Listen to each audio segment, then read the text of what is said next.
Integrals have various applications in chemistry, architecture, engineering, and many other fields. But today, we're going to talk about one of its applications in physics.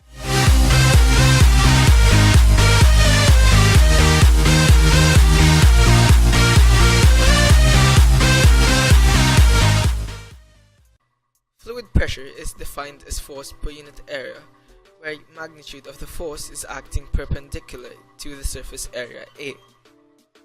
Another equally important concept is the density. We all know the density of a substance is defined as the ratio of its mass and the volume the said mass occupies. It is useful in explaining why water pressure increases with depth. Now let's consider an incompressible water at rest inside a pail. Imagine a block submerged in this pail of water. This block has a cross-sectional area of A extending from depth D to depth D plus H as shown in the figure. Let us denote the pressure exerted on the top and bottom of the block as P top and P bottom respectively. In this case, the force exerted on the bottom is equal to pressure of bottom times A, while at the top is negative pressure at the top times A, since the force is pointing downward. Using the formula for density, denoted by ρ, we can say that the mass of the liquid in the parcel is equal to ρ times the volume of the liquid, or ρ times area times height. The weight of the liquid in the block, mass times g, the acceleration due to the gravity, is equal to ρ gha.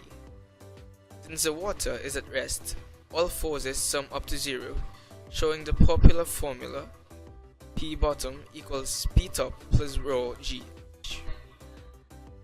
Moving forward, we now go to Pascal's principle, defined as the pressure exerted at depth h in a fluid is the same in every direction. To better understand this, let's imagine a plate completely situated at depth h with a pressure P top plus ρ gh, acting on every part of the plate. Everything flows smoothly as long as the plate is oriented horizontally at depth h. However, what happens when the plate is oriented in other directions? This is where integral calculus comes in.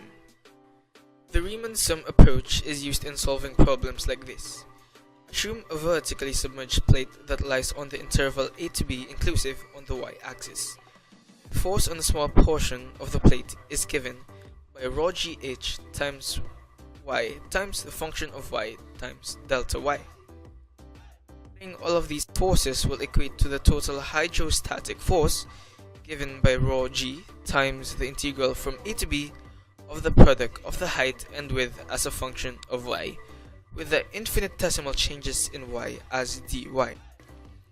Now that we learned how to get the total force on a submerged plate with the use of integration, let's proceed to a sample question regarding its application. A triangular plate is submerged vertically in water 1 meters deep. The base measures 0.06 meters, while its legs both measure 0.05 meters.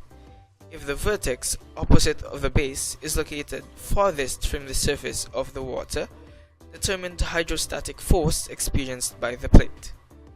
Any ideas on how to solve this? Let's look at the figure first and examine the forces.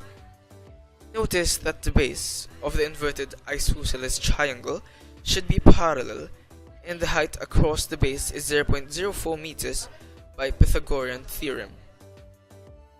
Let h and w be the depth from the base to the surface and width of the plate as a function of y respectively.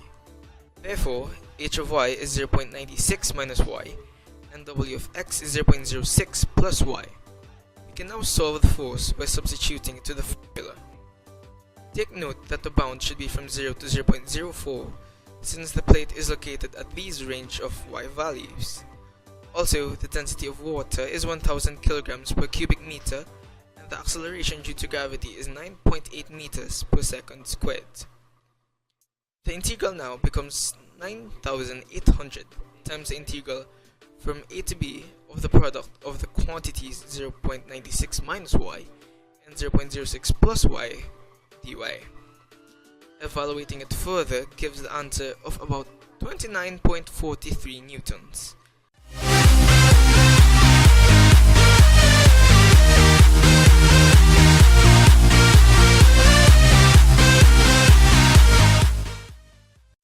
I hope you had fun in learning the applications of integrals. Thank you for watching. This video is brought to you by Fishsticks. Check out these other math videos. Don't forget to like, comment, and subscribe for more quality content.